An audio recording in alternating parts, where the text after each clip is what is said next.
This is Galaxy News Hour Live. चीनले भारतको अरुणाञ्चल प्रदेशलाई समेटेर नयाँ नक्सा जारी गरेपछि भारतले त्यसको भोलिपल्टै विरोध जनाउँदै आपत्ति प्रकट गरेको छ। भियतनाम, फिलिपिन्स लगायतका मुलुकले पनि आफ्नो भूभागलाई समेत आफ्नो नक्सामा राखेको भनेर विरोधका प्रतिक्रिया सार्वजनिक गरिसकेका छन्।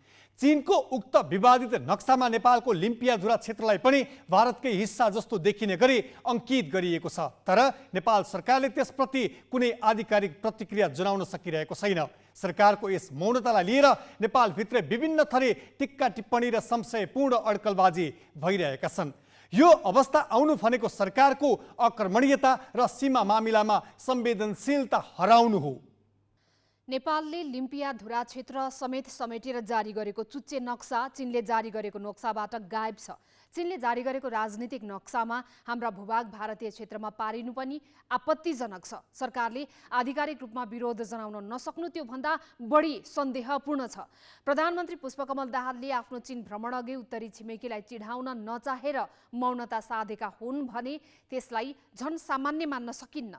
यिनै प्रधानमन्त्री दाहालले यसअघि भारत जाँदा इपिजी प्रतिवेदनको कुरा उठाएर सम्बन्धमा खल्लोपना ल्याउन चाहिन भनेर टिप्पणी गरेका थिए। आफ्ना राष्ट्रिय स्वार्थमा बोल्दा कुनै पक्ष चिडिन्छ भन्ने सोच राख्ने हो भने प्रधानमन्त्री दाहालले देशको स्वार्थ सुरक्षित गर्न सक्दैनन् भन्ने बुझ्नुपर्छ। आफ्नो पदको सुरक्षाका लागि राष्ट्रिय हितको पक्षमा उनी अडान राख्न चाहँदैनन् भन्ने निष्कर्षमा पुग्नुपर्ने हुन्छ।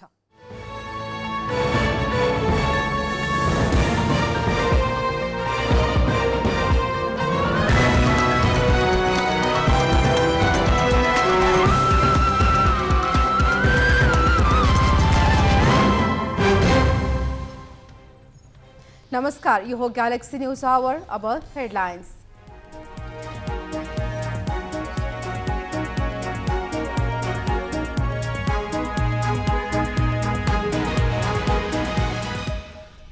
राम्रो काम गर्दा गर्दै आफूलाई सरकारबाट हटाउन खोजिएको प्रधानमन्त्री दाहालको दाबी। बर्खा सिद्धिएपछि लाखौं जनतालाई सडकमा उतार्ने चेतावनी। पहुँच र शक्तिको आडमा नक्कली कागजपत्र खडा गरी कैलालीको टिकापुरमा 600 कट्ठा जमिन बाँडफाँड। सरकारी पदाधिकारीको मिलेमतोमा उच्च राजनीतिक नेतृत्वकै संलग्नता। सहकारीको बचत अपचलनको आरोप लागेका सुधीर बस्नेतको कोहिनो हिल्स हाउसिङ लिलामीमा सञ्चय कोषले निकाल्यो 35 दिने सूचना। सावा ब्याज सहित 1 अर्ब तिर्न बाँकी। दक्षिण अफ्रिकाको जोहान्सबर्ग स्थित एउटा 5 तले भवनमा आगो लाग्दा 73 जनाको मृत्यु, 52 जना घाइते। न्यानो बनाउन बालेको आगो फैलिएको प्रारम्भिक अनुमान। र आइसिसी महिला टी20 विश्वकप एसिया क्षेत्र छनौटमा नेपालको विजयी सुरुवात। आयोजक मलेसिया 5 रनले पराजित।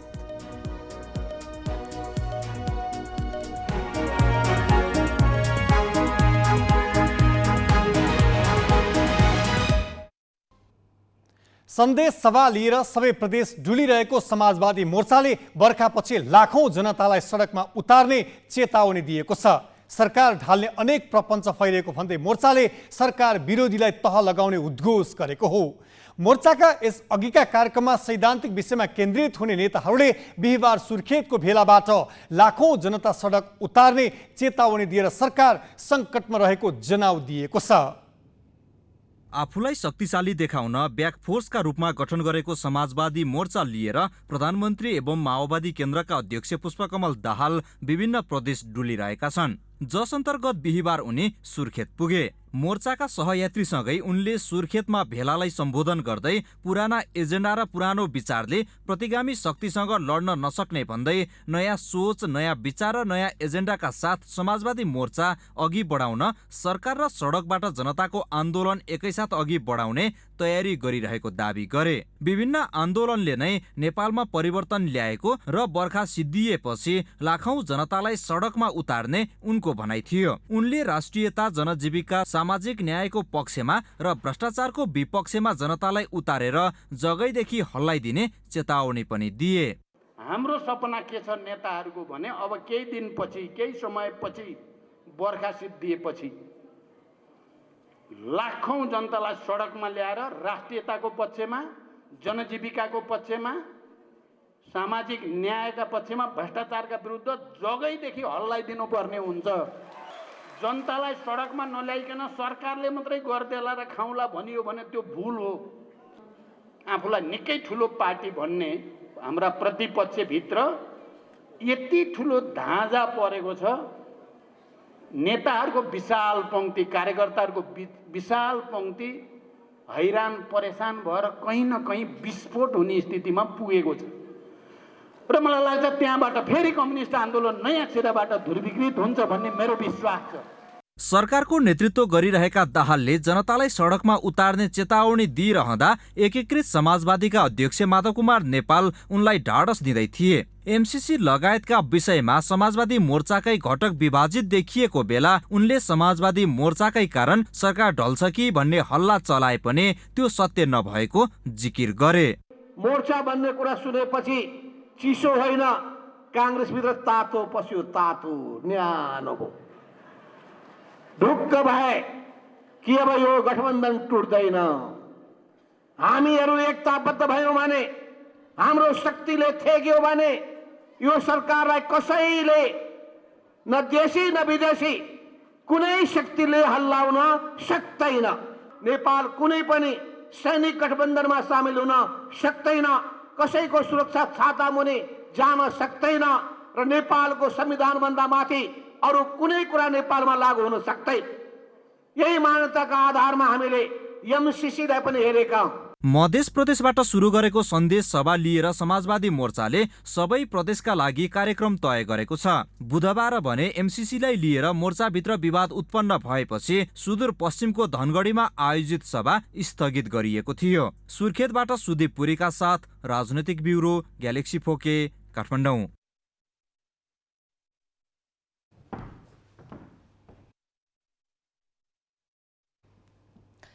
10 वर्षे सशस्त्र युद्धका सर्वोच्च कमान्डर पुष्पकमल दाहाल अर्थात् प्रचण्डमा वैचारिक विचलन आयो भनेर सम्बन्ध विच्छेद गरेका नेत्रविक्रम चन्द विप्लव यति बेला दाहालकै वरिपरि घुमिरहेका छन्। कुनै समय विचलनको पराकाष्ठामा पुगेर जीवन धान्नकै लागि दाहालले एमालेसँग एकता गरेको भनेका विप्लव अचेल उनै प्रचण्डको प्रशंसामा समय बिताइरहेका छन्। मानौ उनीहरू बीच कहिले कुनै कटुता थिएन। विप्लवका फेरिदा व्यवहार र शैलीमा निकै ठूलो सैद्धान्तिक क्रमभङ्गता देखा परिरहेको छ किन त?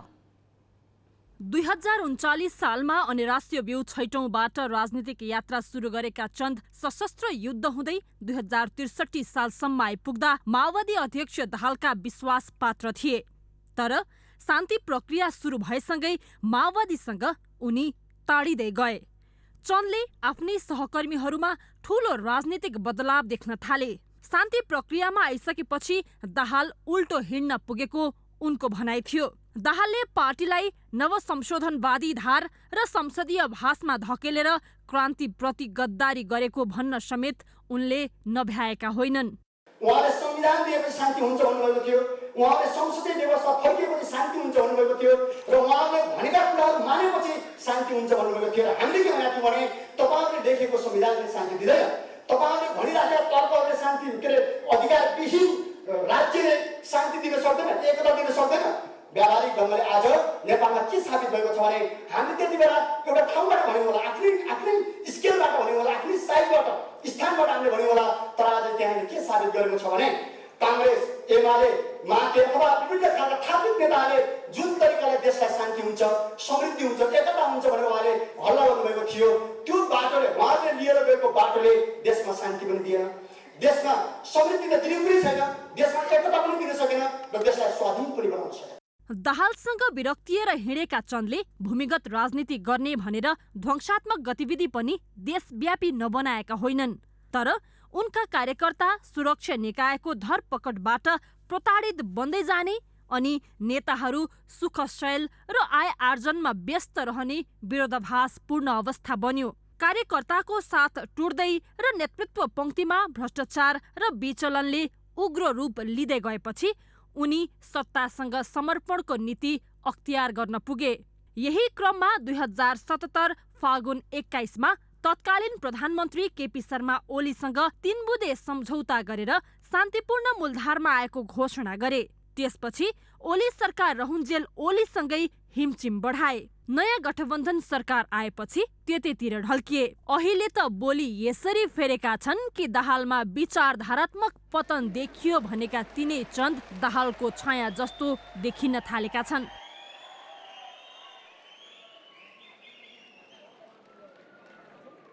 दाहाललाई बलियो देखाउन बनाइएको एउटा मोर्चाको सहयात्री बनेर भन्दैछन्, तपाईँ सरकारमा रहेर सुशासनका पक्षमा काम गर्नुहोस्, सडकबाट हामी काँध थाप्छौँ। एमसीसी नेपाली जनताको हितमा छैन। एमसीसीले जस्तो खालका प्रावधानहरू लाद्न खोजेको छ, कमरेड प्रचण्ड उनीहरूसँग लड्नुहुन्छ, हामीलाई त्यो विश्वास हुन्छ, ठिक छ। तर अर्को खराब मान्छे आउने बित्तिकै नेपाल युक्रेन बन्छ। भ्रष्टाचारीहरू भनेका साम्राज्यवादीका एक प्रकारका गोटीहरू, तिनको विरुद्धमा लड्नै पर्छ। त्यस्तै प्रकारले मानव तस्करलाई पुगेको छैन, यिनको ढाक भाँचिने गरी हान्न जरुरी छ। उहाँदेखि छ भ्रष्टाचार। मैले आफैले देखेको छु, नक्कली बाख्राको खोर देखाएर अनुदान खाने कम्युनिस्टहरू नै छन्। पछिल्लो समय माओवादी अध्यक्ष दाहालले आफ्नो सत्ताको रक्षा कवचका रूपमा गठन गरेको समाजवादी मोर्चाको एउटा घटक चन्द हुन्। संक्रमणकालीन न्याय निरूपणका समयमा मात्र एक ठाउँ उत्रिने दाहाल चन्द अचेल हरेक जसो घटनाक्रममा कुम जोडेर हिँडिरहेका छन्। अझ अचम्म त के भने पछिल्लो समय एमसीसी सम्झौता कार्यान्वयनको विषयलाई लिएर सडकमै ओर्लिएका चन्द त्यसैलाई कार्यान्वयन गर्ने जिम्मा पाएका दाहालसँग रत्तीभर असन्तुष्ट देखिँदैनन्। बरु दाहालकै बोली बोलेर हिँडिरहेका छन् र सत्ता उन्मुख हुन खोजिरहेका छन्। पुरानो नेतृत्वले चाहिँ तुरुन्तै शस्त्र सङ्घर्ष सुरु गरेन, अब हामी सुरु गर्नु पर्यो भनेर हामी अलग भएको भनेर भन्नुहुन्थ्यो।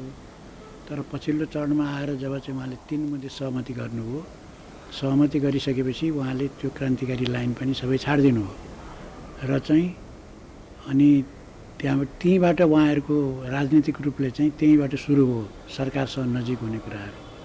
अनि त्यसपछि प्रचण्डजीको सरकार आइसकेपछि त अब उहाँ अहिले त पछिल्लो चरणमा अब समाजवादी मोर्चा भनेर पार्टी गठन गर्ने, समाजवादी मोर्चा हुँदै एउटै पार्टी बनाउने भन्ने उद्देश्य छ उहाँहरूको भन्ने कुरा त्यो आइरहेको छ। त्यसकारण चाहिँ अहिले उहाँहरू केमा लाग्नु भएको छ भने त्यो समाजवादी मोर्चा बनाउने र चाहिँ सबैलाई चाहिँ एकै ठाउँमा जोड्ने, आफू पनि त्यसैमा जोडिने र अनि अब हुन त उहाँहरूले आधिकारिक रूपमा चुनावको विषयमा त केही पनि बोल्नु भएको छैन। तर हामीलाई के लाग्छ भनेदेखि अब 4वटा पार्टी चाहिँ सँगै बसेर चुनाव पनि लड्ने यो लाइनतिर उहाँहरू अगाडि बढिराख्नु भएको छ भन्ने देखिन्छ। संसदवादी दलहरूसँगको सहकार्यलाई पतनको संज्ञा दिँदै विद्रोह गर्न भूमिगत भएका चन्द अहिले सत्तासँगै एउटै मञ्चमा उभिन रुचाउन थालेका छन्। चाहे त्यो तत्कालीन एमालेको सरकार हुँदा होस् या अहिले माओवादी नेतृत्वको सरकार। अब सैद्धान्तिक विचलन दाहालमा देखिएको मान्ने कि चन्दमा छुट्याउन नसकेर कार्यकर्ता पंक्ति अन्योलमा छ। क्यामेरामा भास्कर भट्टाचार्यका साथमा बासु खड्का र सृजना घिमिरे, ग्यालेक्सी 4K, काठमाडौँ। अब केही न्युज संक्षेपमा। नेपालले निकालेको चुच्चे नक्सालाई चीनले मान्यता नदिएको भन्दै काठमाडौँ महानगरपालिकाका प्रमुख बालेन शाहले आफ्नो आसन्न चीन भ्रमण रद्द गरेका छन्। बिहिबार सामाजिक सञ्जाल फेसबुकबाट उनले नेपाललाई नसोधी नेपाली भूभागलाई चीनले भारतको देखाएको भन्दै विरोध गरेका छन्। उनले नेपाली भूभागलाई चीनले नेपाललाई नै नसोधी भारतको देखाउनु नेपालीको संवेदनशीलतामाथि चालेको गलत कदम भएको आरोप लगाएका छन्। नेपालले 2077 साल जेठ 7 मा लिपुलेक लिम्पियाधुरा र कालापानीलाई समेटेर नयाँ चुच्चे नक्सा निकालेको थियो। तर चीनको प्राकृतिक स्रोत मन्त्रालयले उक्त स्थानलाई हटाएर पहिलेको नक्सालाई कायम राखेपछि बालेनले त्यसको विरोध गर्दै चीनको आसन्न 5 दिने भ्रमणलाई नै रद्द गरेको जनाएका छन्। चीनले भदौ 11 मा आफ्नो नयाँ नक्सा जारी गर्दा छिमेकमा नेपालको पुरानै नक्सा समेटेको थियो। भारतले नेपालको नयाँ नक्सालाई स्वीकार गरेको छैन र नेपाली भूमिमा भारतीयहरू अझै बसिरहेका छन्। नेपालको नयाँ नक्सालाई भारतले स्वीकार नगरिरहँदा चीनले पनि आफ्नो नयाँ नक्सामा सार्वजनिक गर्ने क्रममा छिमेकी देश नेपालको नयाँ नक्सा भने पुरानै देखाएर बाहिर ल्याएको हो। चीनको सरकारी मिडिया ग्लोबल टाइम्सका अनुसार उक्त नक्सा चीनको प्राकृतिक स्रोत मन्त्रालयले जारी गरेको हो।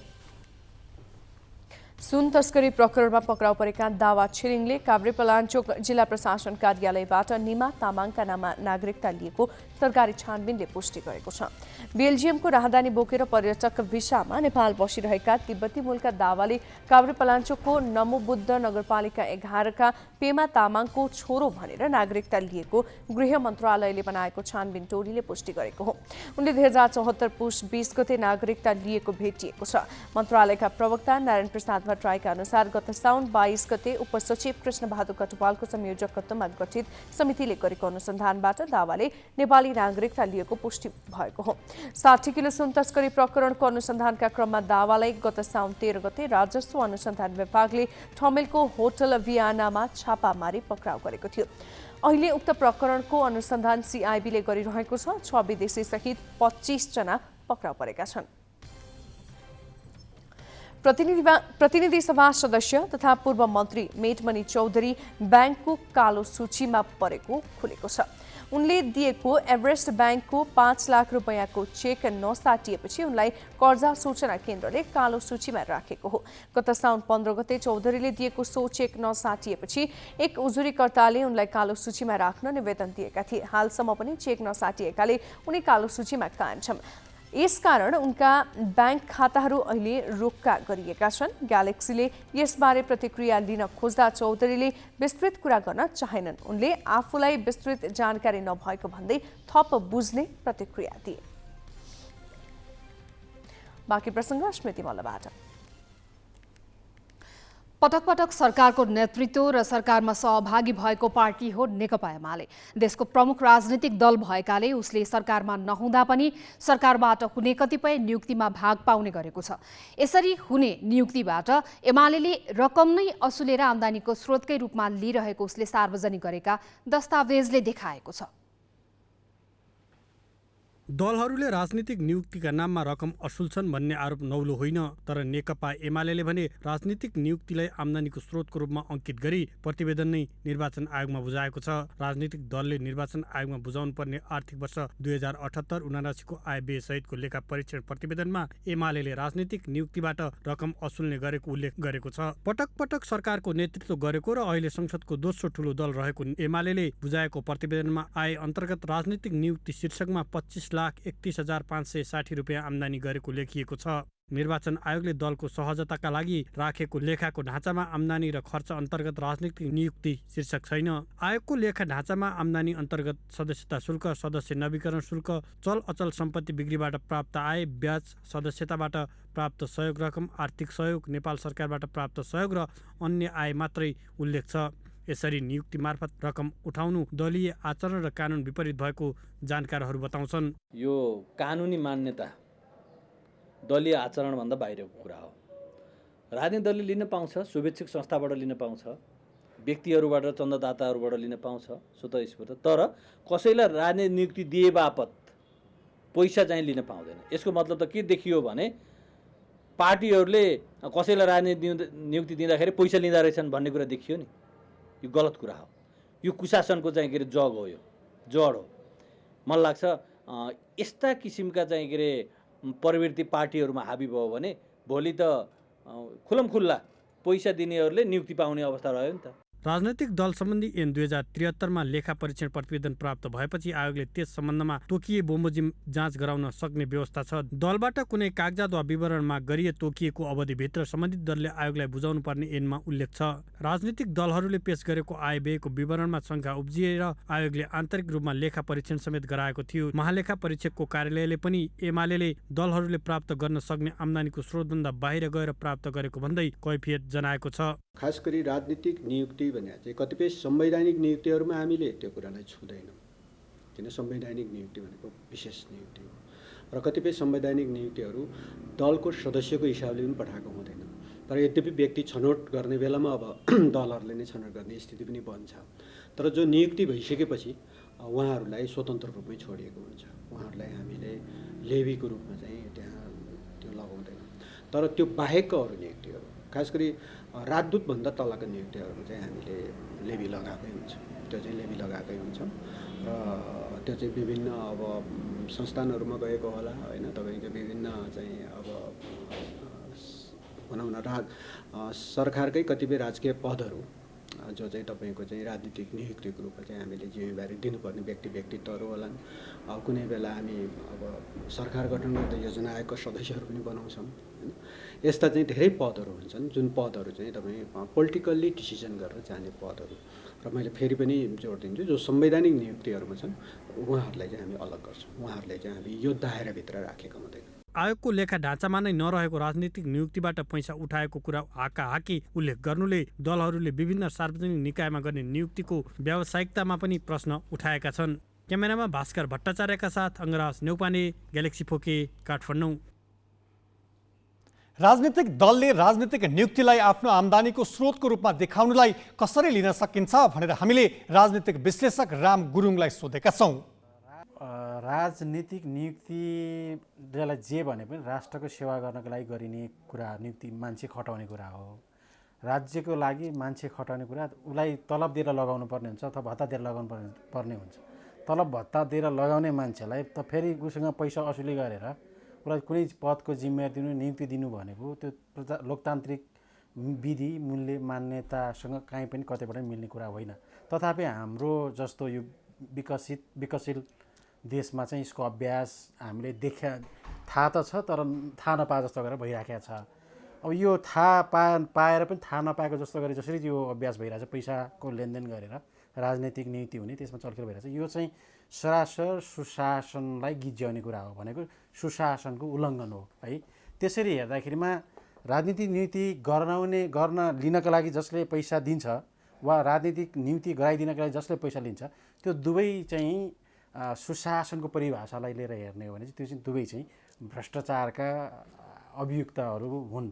यो हिसाबमा हेर्दाखेरिमा राजनीतिक नियुक्ति बापत लिने पैसा चाहिँ भ्रष्टाचारको एउटा नमुना वा उदाहरण भनेर हामीले बुझ्न सक्छौँ। मूल्य बुझ्नुपर्ने कुरा चाहिँ के हो भने निर्वाचन आयोगले निर्वाचनमा उठेका उम्मेदवारी वा विजय भएका उम्मेदवार सांसदहरूलाई खर्चको विवरण किन माग्छ त भन्दा उसले कुनै पनि अनधिकृत रूपबाट आर्जन पनि नगरोस् र अनावश्यक वा कानुनले निषेध गरेको शीर्षकमा पनि खर्च नगरोस् भनेर त्यसलाई नियमन गर्नका लागि त्यो खर्च बुझाउनु पर्ने बाध्यात्मक व्यवस्था गरिएको हो, नीतिगत व्यवस्था गरिएको हो। अब त्यो हुँदाहुँदै निर्वाचन आयोगले केही कुराहरू खुलाएर उसले परिभाषा गरेको छ, यो शीर्षकबाट लिन सक्ने, यो शीर्षकमा खर्च गर्न सक्ने भनिएको छ होइन। अब त्यो शीर्षकभित्र नपरेको कुरालाई मैले चाहिँ योबाट प्राप्त गरेँ भनेर लिनु भनेको चाहिँ मैले भ्रष्टाचार गरेँ होइन, तिमीले केही पनि गर्न सक्दैनौ भनेर संस्थागत कुराहरू नीतिलाई चाहिँ चुनौती दिएको हो। अर्थात् नेपालमा भ्रष्टाचार जन्ने कुरा चाहिँ नीति र विधानभन्दा पनि माथि गइसकेको छ भन्ने उदाहरण हो। अब केही न्युज संक्षेपमा।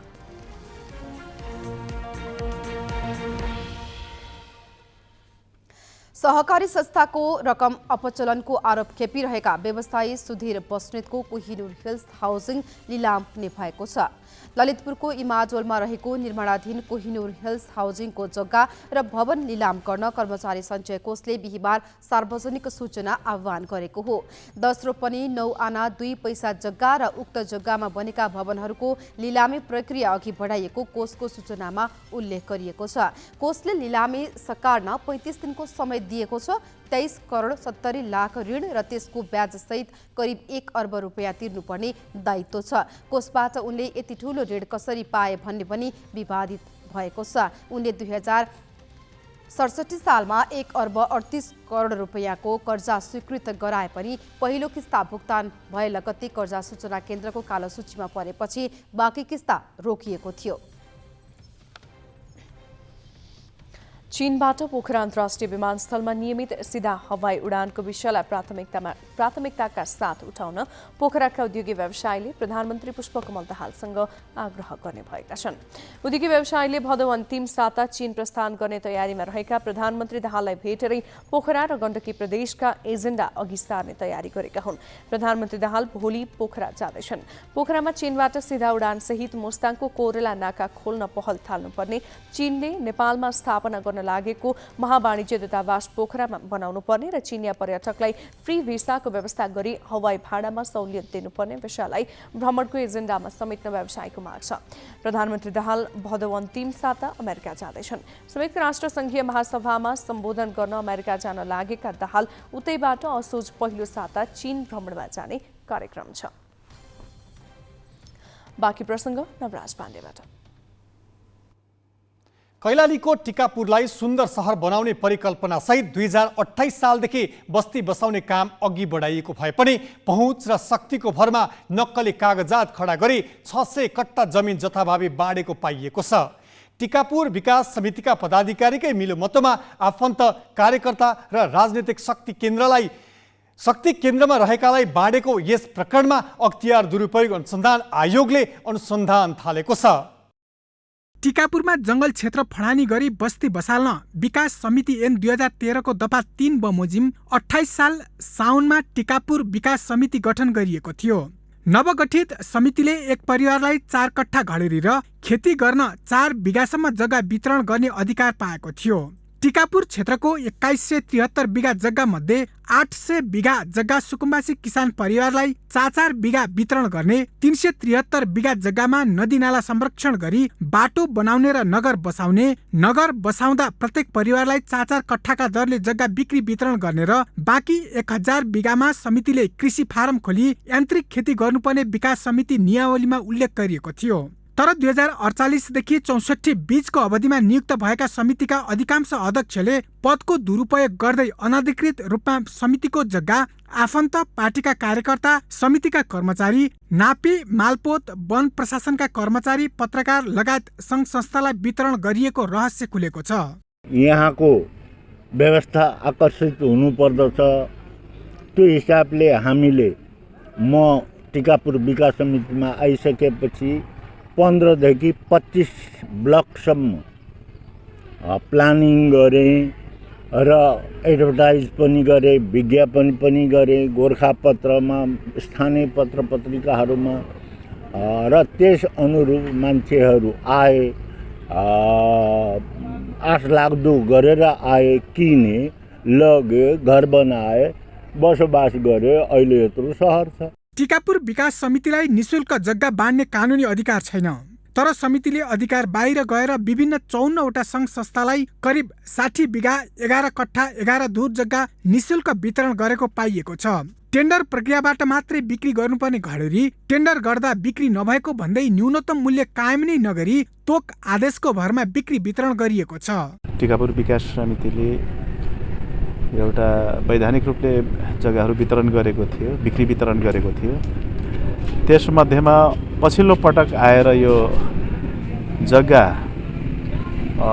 अवैधानिक तरिकाले र नियम मिचेर जुन वितरण गरिएको भनेर कुरा आएको छ, सार्वजनिक भएको छ। यसप्रति हाम्रो पनि ध्यान आकर्षण भएको छ।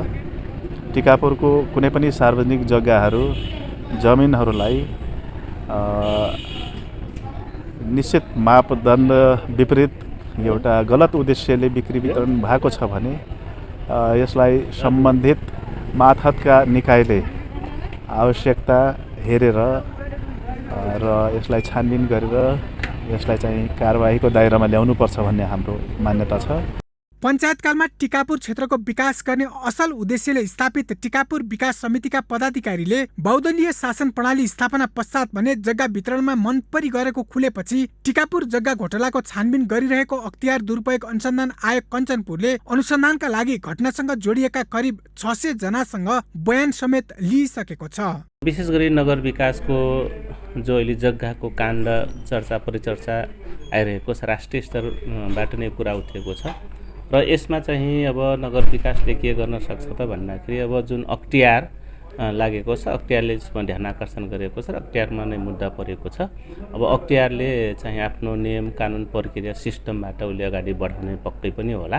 अब हामीले स्थानीय लेभलबाट चाहिँ के गर्न सक्छौँ र अब गलत सही छुट्याउने काम उसैको हो हैन। जसले गलत गर्छ भने आफै चाहिँ कारबाहीको भागीदार बोक्छ। जो चाहिँ अन्यायमा परेका छन् भने उनलाई चाहिँ अन्याय पर्नु हुन्न, उनलाई पनि सही निसाब हुनुपर्छ भन्ने कुरा हो। माओवादी सशस्त्र युद्ध चर्किएको समयमा टिकापुर नगर विकास समितिको कार्यालयमा 2059 वैशाख 8 गते आगजनी गरिएको थियो।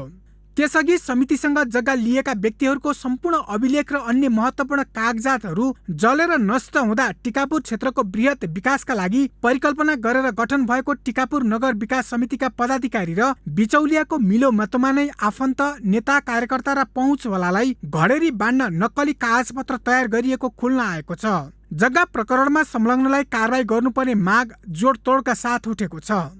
छानबिन भएर कडाभन्दा कडा कारबाही हुनुपर्छ भन्ने हाम्रो टिकापुरको वासीहरूको माग छ र यो वास्तवमै नेपालको अहिले ललिता निवास प्रकरणको भन्दा ठुलो निस्किएको छ। यसलाई चाहिँ एउटा देशको प्रमुख एजेन्डाको रूपमा अहिले जुन टिकापुर तातेको छ, यो चाहिँ वास्तवमा छिटोभन्दा छिटो सम्पूर्णका नामहरू बाहिर निकालेर फ्ल्यास गरेर कारबाही हुनुपर्छ। एउटा योजनाबद्ध तरिकाले गरेको जस्तो देखिन्छ। यदि त्यो सूचना सत्य हो भने उनीहरूले यसको गहन रूपमा सूक्ष्म तरिकाले चाहिँ अख्तियारले अध्ययन गर्नुपर्छ र त्यस्तो किसिमको बदमासी भएको छ भनेपछि उन्मुक्ति दिन हुँदैन भन्ने नागरिकहरूको यहाँ टिकापुरको नागरिकको बनायो। म पनि टिकापुर नागरिक भएको हैसियतले म पनि त्यही भन्छु कि यदि त्यस्तो किसिमको घोटाला गरिएको छ भने त्यस्ता व्यक्तिहरूलाई चाहिँ प्रोत्साहन दिने होइन, उन्मुक्ति दिन हुँदैन। एकदम हदसम्मको सजाय तिनीहरूले पाउनुपर्छ। काठमाडौँको ललिता निवास जग्गा घोटाला प्रकरण बिर्साउने खालको टिकापुर जग्गा घोटाला प्रकरणमा पनि राजनीतिक हाई प्रोफाइलको संलग्नता प्रष्ट देखिन्छ। यस घटनाले तातेको टिकापुरले शक्तिको आडमा राज्यको सम्पत्ति कब्जा गर्ने गिरोहलाई कानुनी दायरामा ल्याई कारबाही गर्न कुनै कसर बाँकी राख्न नहुने आवाज दरो गरी उठाएको छ। ग्यालेक्सी फोकेका लागि कैलालीबाट ईश्वर जैसीको रिपोर्ट। प्रत्येक वर्ष भाद्र कृष्ण प्रतिपदादेखि अष्टमीसम्म 8 दिन मनाइने परम्परागत सांस्कृतिक पर्व गाई जात्रा आज विभिन्न कार्यक्रमको आयोजना गरी मनाइएको छ। एक वर्षभित्र दिवंगत भएका आफन्तको सम्झनामा यो दिन गाई वा मानिसलाई गाईका रूपमा सिंगारी आफ्ना क्षेत्रमा परिक्रमा गराउने र उनीहरूलाई श्रद्धालुद्वारा दूध, फलफूल, रोटी, चिउरा, दहीका साथै अन्न र द्रव्य दान गरिन्छ। भक्तपुरको गाई जात्रालाई विशेष मानिन्छ। ऐतिहासिक सांस्कृतिक नगरीको परिचय बोकेको भक्तपुर त्यसै पनि पर्यटकले खचाखच हुन्छ। बिहिबार भने भक्तपुरको रौनक बेग्लै थियो। दरबार स्क्वायरमा भरिभराउ पर्यटक चर्को घामको प्रवाह नगरी गाईजात्राको उत्सवमा हुमिएका थिए।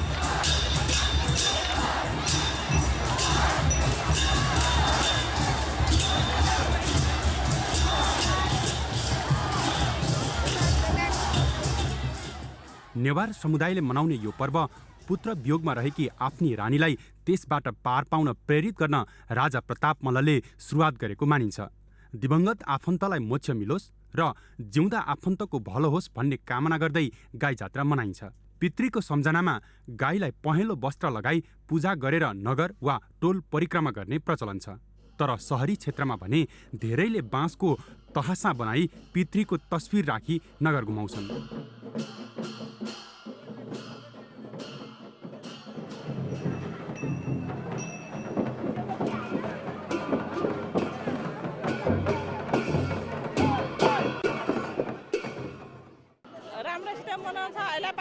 भैलेको जात्रा चारै ल्यायो कि नत्र ढिला ल्याउँथ्यो, अहिले चाहिँ चारै ल्याउनु भयो। आजको दिन केही काम गरेन। हाम्रो मरेको मान्छेको घरबाट यसरी गाई निकाल्छ, नाच ल्याउँछ, त्यति हो। हाम्रो आज केही काम गर्दैन। यो त मल्लकालदेखि प्रचलनमा आएको हो। यसरी चाहिँ मान्छे मरेको मान्छेहरूको चाहिँ गाईको रूपमा चाहिँ बनाएर चाहिँ यो हाम्रो नगर परिक्रमा गर्ने चलन छ। हाम्रो 3 सहर मध्येमा यहाँ फरक पृथकै छ। अझै हाम्रो टासा बनाउने अरू किसिमको छ नि। हाम्रो परम्परा अनुसार चाहिँ अलगै छ। हाम्रो मौलिकता अर्कै छ। हाम्रो गाईजात्रा पर्वमा नेवार समुदायमा नाचिने विभिन्न नाच प्रस्तुत गरिन्छ भने अन्य ठाउँभन्दा पृथक घिन्ताङ घिसिङ नाच देखाइने हुँदा भक्तपुरको गाईजात्रा विशेष हुन्छ। सबै उमेर समूहका व्यक्तिहरू सहभागी भई एकै लयमा लाठी जुधाएर नाचिने दृश्य निकै आकर्षक हुन्छ।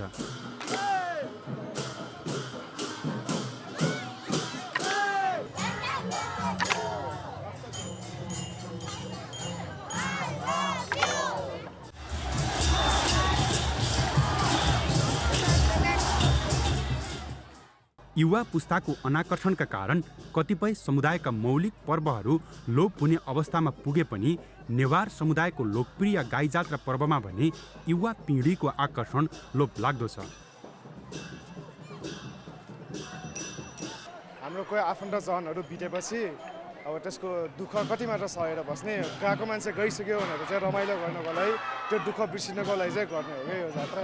आफ्नो संस्कृति जगाउन, संस्कृति परम्पराहरू त चलाइराख्नु पर्यो, पछिलाई पनि चाह्यो, त्यही भएर इन्गेज भएको, त्यही भएर यो अविरल भइरहन्छ यो। हजुर, यो संस्कृति हो, पितृ कार्य उद्धारको लागि भनेर सञ्चालन भएको भएर पितृको नाममा पनि यो सञ्चालन हुँदै आएको छ, भविष्य पनि हुन्छ नै हुन्छ भन्ने अहिलेसम्मलाई आत्मविश्वास छ। अहिले संस्कृति गाई जात्रा आयो कि यो मनाउनु पर्छ भन्ने प्रथामा चाहिँ नि अहिलेसम्म बच्चाहरूको पनि आत्मविश्वास छ। भक्तपुरमा परालको भैरव र भद्रकालीको साथमा त्यस वर्ष मृत्यु भएका व्यक्तिहरूको तहाँसा प्रदर्शन गरिसकेपछि नजिकैको खोला, नदी वा तलाउमा तहाँसा सेलाउने गरिन्छ। त्यसपछि पर्वमा सहभागी सबै आफन्तजन भेला भएर स्वादिष्ट व्यञ्जन सहितको भोज गर्ने परम्परा छ। पहिला सुरु यहाँबाट गर्छ, यहाँबाट लगेर देश घुमाएर ल्याउँछ, अनि यहीँ ल्याएर यही बाटोमा लगेर त्यहाँ खोलामा लगेर फाल्ने चाहिँ फाल्छ, लुगासुगा घरमा ल्याउँछ, त्यो सबै मिलाएर घरमा ल्याउँछ। हजुर, अनि त्यो बोक्नेहरू आफ्नो नाता कुटुम्बहरूलाई त्यसै गरिसकेर घरमा आएर अनि खुवाउँछ, भोज खेलाउँछ। गाई जात्रा खेतीपाती र किसानसँग सम्बन्धित पर्व पनि हो। वर्षायामको बाली लगाएर गोडमेल सकेपछि साउन शुक्ल पूर्णिमादेखि अष्टमीसम्म मनाइने चाडमा किसानलाई दुःख दिने किरा फट्याङ्ग्रा खाइदिने भ्यागुताको पूजा गरिन्छ। भ्यागुतालाई किसानको असल साथीको रूपमा पूजा गर्ने स्थानीय बताउँछन्। 8 दिनसम्म मनाइने गाई जात्रामा विभिन्न डबली तथा चोकहरूमा प्रहसन, नाटक र मार्मिक कथाहरूका प्रस्तुति दिने परम्परा भए पनि छिटफुट राजनीतिक व्यङ्ग्यात्मक प्रस्तुति बाहेक परम्परागत प्रस्तुति भने बिस्तारै लोप हुन थालेको स्थानीयको भनाइ छ। गाई जात्रा पर्व काठमाडौँ उपत्यका लगायत बनेपा, धुलीखेल, पनौती, बाह्रविसे, त्रिशुली, दोलखा, खोटाङ, भोजपुर, चैनपुर, इलाम, धरान, विराटनगर, वीरगञ्ज, हेटौँडा र पोखरा लगायत नेवार समुदायका मानिसको बाक्लो उपस्थिति रहेको सहरमा धुमधामका साथ मनाइन्छ। मल्लकालदेखिको सांस्कृतिक पक्षलाई गाई जात्रा पर्वले निरन्तरता मात्रै पाइरहेको छैन, किसान र प्रकृतिको सम्बन्धलाई पनि सुमजदुर बनाउने सेतुको रूपमा विकास भएको छ। गाई जात्रा पर्व अझै अनन्त कालसम्म गइरहन्छ भन्ने एउटा दरिलो उदाहरण यो पर्वमा नेवार समुदायका नयाँ पुस्ताहरूको उपस्थिति हो। क्यामेरामा रिकेश सिंहका साथमा मिलन Budhathoki, galaxy फोके, Bhaktapur.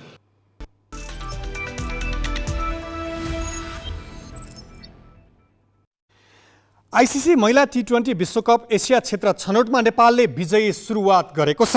Biomass oval cricket मैदानमा नेपालले आज घरेलु टोली मलेसियालाई 5 रनले हराएको हो। नेपालले दिएको 85 रनको लक्ष्य पछ्याएको मलेसियाले निर्धारित ओभरमा 9 विकेट गुमाएर 79 रन मात्र बनाउन सक्यो। उसका लागि विनफ्रेड आन्नेले सर्वाधिक 28 रन बनाइन्। नेपालका लागि कविता कुँवर र कविता जोशीले समान 2-2 तथा रुबिना छेत्री र अस्मिना कर्मचारीले 1 विकेट लिइन्। यसअघि पहिले ब्याटिङ गरेको नेपाली टोलीले निर्धारित 20 ओभरमा 6 विकेट गुमाएर 84 रन बनाएको थियो। नेपालका लागि ओपनर सीता राणा मगरले 54 बलमा 1 चौकाको सहयोगमा अभिजित 38 रन बनाइन्। अप्सरी बेगमले 17 तथा कप्तान रुबिना छेत्रीले 12 रन बनाउनु बाहेक अन्य ब्याटरले दोस्रो अङ्कमा रन बनाउन सकेनन्। मलेसियाकी एना हमिजाले 2 विकेट लिइन्। प्रतियोगितामा सहभागी 11 राष्ट्रलाई 2 समूहमा विभाजन गरिएको छ। प्रतियोगितामा समूह एमा नेपाल, बहराइन, भुटान, मलेसिया, कतार र युएई रहेका छन्। समूह बीमा चीन, हङकङ, थाइल्यान्ड, कुवेत र म्यानमार रहेका छन्। प्रतियोगितामा हरेक समूहका शीर्ष 2 टोलीले सेमिफाइनलमा स्थान बनाउनेछन्। फाइनलमा पुग्ने 2 टोलीले 2024 हुने ग्लोबल टी20 क्वालिफायर खेल्न पाउनेछन्। दोस्रो खेलमा नेपालले भोलि बहराइनसँग प्रतिस्पर्धा गर्नेछ। एसिया कपमा घरेलु टोली श्रीलङ्काले जितको लागि 165 रनको सहज विजय लक्ष्य पछ्याइरहेको छ। पालेकाले इन्टरनेसनल क्रिकेट स्टेडियममा टस जितेर पहिला ब्याटिङ रोजेको बङ्गलादेश 42 ओभर 4 बलमा 164 रनमा अल आउट भयो। बङ्गलादेशका लागि तेस्रो क्रमका ब्याटर नाजमुल हासन सान्टोले 89 रन बनाए। ब्याटिङमा सङ्घर्ष गरेको बङ्गलादेशको लागि तोहविद हेदोले मोहम्मद नाइमले 16 र मुस्फिकर रहिमले 13 रन जोड्दा अन्य कुनै पनि खेलाडीले दोहोरो रन छुन सकेनन्। श्रीलङ्काका तीव्र गतिका बलर माथिसा पाथिरानाले 7.4 ओभरमा 32 रन खर्चेर 4 विकेट लिए। यस्तै महेश थिक्सेनाले 2 विकेट छाडे। अहिले श्रीलङ्काले 165 रनको सहज विजय लक्ष्य पछ्याइरहेको छ। एसिया कप 2023 अन्तर्गत समूह चरणको आफ्नो दोस्रो खेलका लागि नेपाली राष्ट्रिय टोली श्रीलङ्का पुगेको छ। नेपाली टोली पाकिस्तानको मुल्तानबाट आज बिहान श्रीलङ्का पुगेको हो। समूह चरणको आफ्नो दोस्रो खेलमा नेपालले सोमबार भारतसँग खेल्नेछ। खेल श्रीलङ्काको क्यान्डीमा हुनेछ। समूह एमा रहेको नेपाल आफ्नो पहिलो खेलमा हिजो घरेलु टोली पाकिस्तानसँग 238 रनले पराजित भएको थियो। प्रतियोगितामा टेस्ट राष्ट्रहरू अफगानिस्तान, बांग्लादेश, भारत, पाकिस्तान र श्रीलङ्का तथा छनौट चरण पार गरेको नेपाल सहभागी रहेको छ। समूह एमा नेपाल, भारत, पाकिस्तान तथा समूह बीमा अफगानिस्तान, बांग्लादेश र श्रीलङ्का रहेको छ। समूहका शीर्ष 2 टोली सुपर 4 मा पुग्ने र सुपर 4 को शीर्ष 2 मा रहने टोलीले उपाधिका लागि खेल्नेछन्। फाइनल खेल भदौ 31 गते हुनेछ। पहिलो पटक एसिया कप खेलेको नेपालले पहिलो खेलमा बुधबार पाकिस्तानसँग फराकिलो अन्तरको हार बेहोर्यो। यो हार अप्रत्याशित भने थिएन। विश्वको नम्बर 1 राष्ट्रसँग जित कल्पना बाहिर थियो। तर जसरी नेपालले सुरुवात गरेको थियो सोही लयलाई निरन्तरता दिन भने सकेन। ब्याटिङमा अनुभवको कमी देखियो। फिल्डिङमा नेपालले धेरै गल्ती गर्यो। तेज गतिको बोलिङको चाल पाउनै सकेन।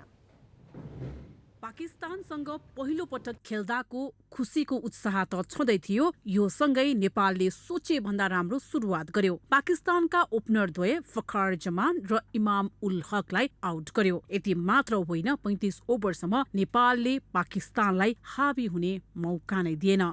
यही 35 ओभरसम्मको खेल नै नेपालको लागि सम्झन लायक बन्यो। यसपछि पाकिस्तानले नम्बर 1 राष्ट्रको परिचय राम्रैसँग दियो। करण केसीले बाबर अजामलाई 55 रनमा क्याच छाड्नु नेपालको लागि निकै महँगो साबित भयो। यसपछि बाबर र इफ्तिकार अहमदले 214 रनको कीर्तिमानी दोहोरो शतकीय साझेदारी गर्दा पाकिस्तानले ठूलो योगफल बनायो। नेपालले 2 उत्कृष्ट रनआउट गर्यो, तर फिल्डिङ बिर्सन लायक रह्यो। एसिया कपको पहिलो खेल र हारपछि प्रशिक्षक मुन्टी देसाईले यसलाई सुरुवातको संज्ञा दिएका छन्। इस स्टेज पे आके इस क्रिकेटर्स को खेलना इनका एक सपना था। सो ऑब्वियसली आज वो शुरू हुआ है।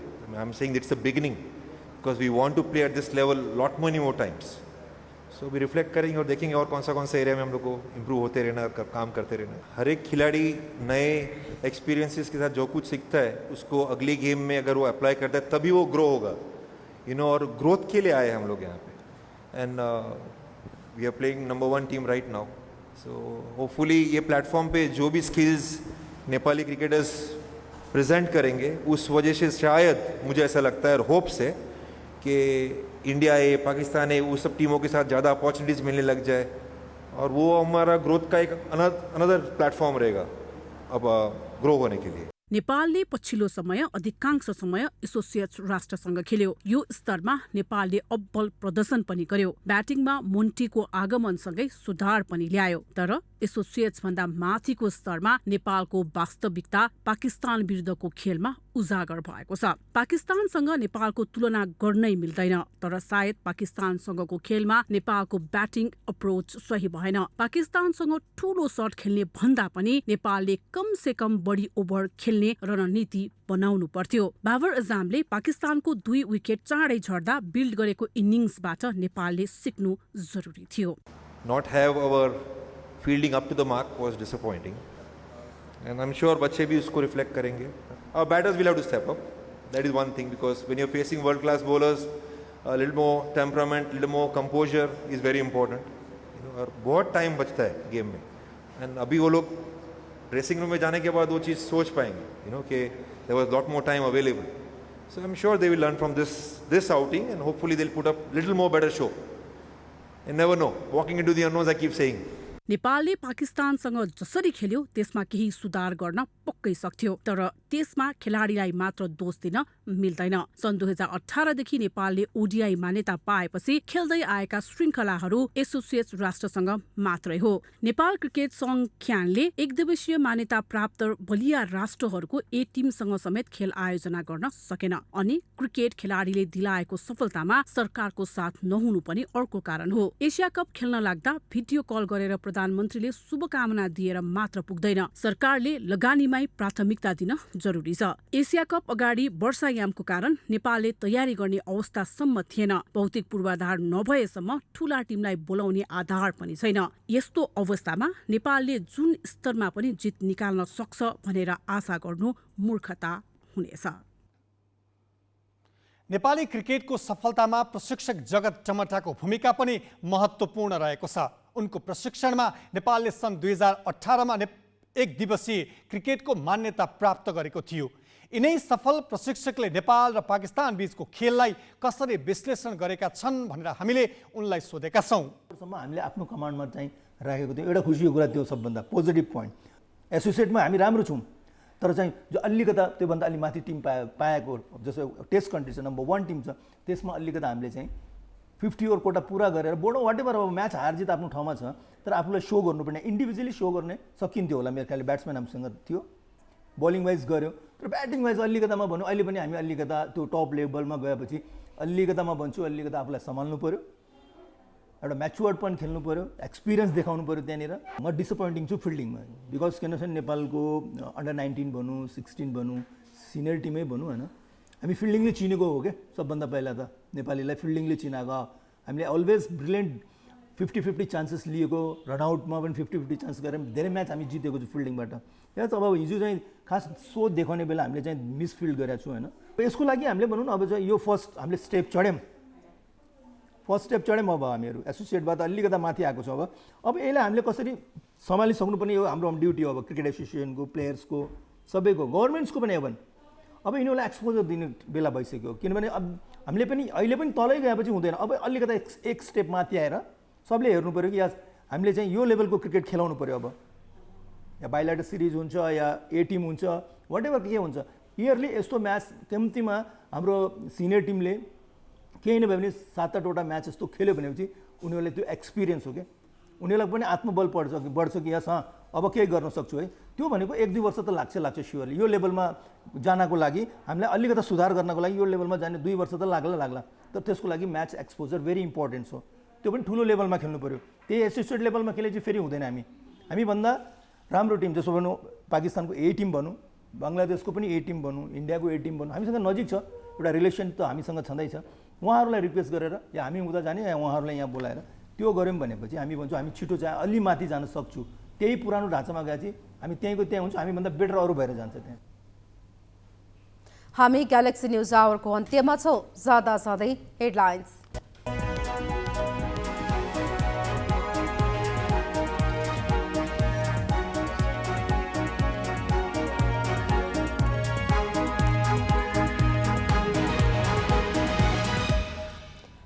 राम्रो काम गर्दा गर्दै आफूलाई सरकारबाट हटाउन खोजिएको प्रधानमन्त्री दाहालको दाबी, बर्खा सिद्धिएपछि लाखौं जनतालाई सडकमा उतार्ने चेतावनी।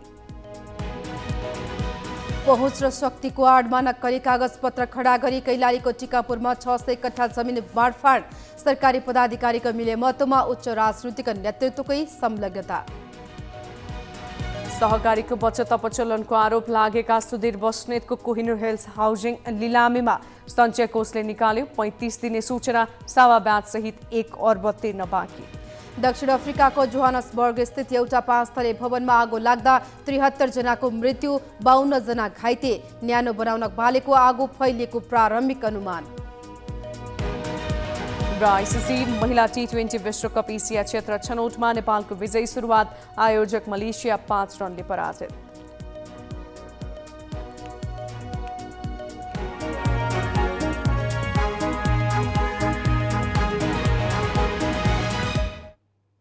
आजलाई ग्यालेक्सी न्युज आवर सकियो। नमस्ते।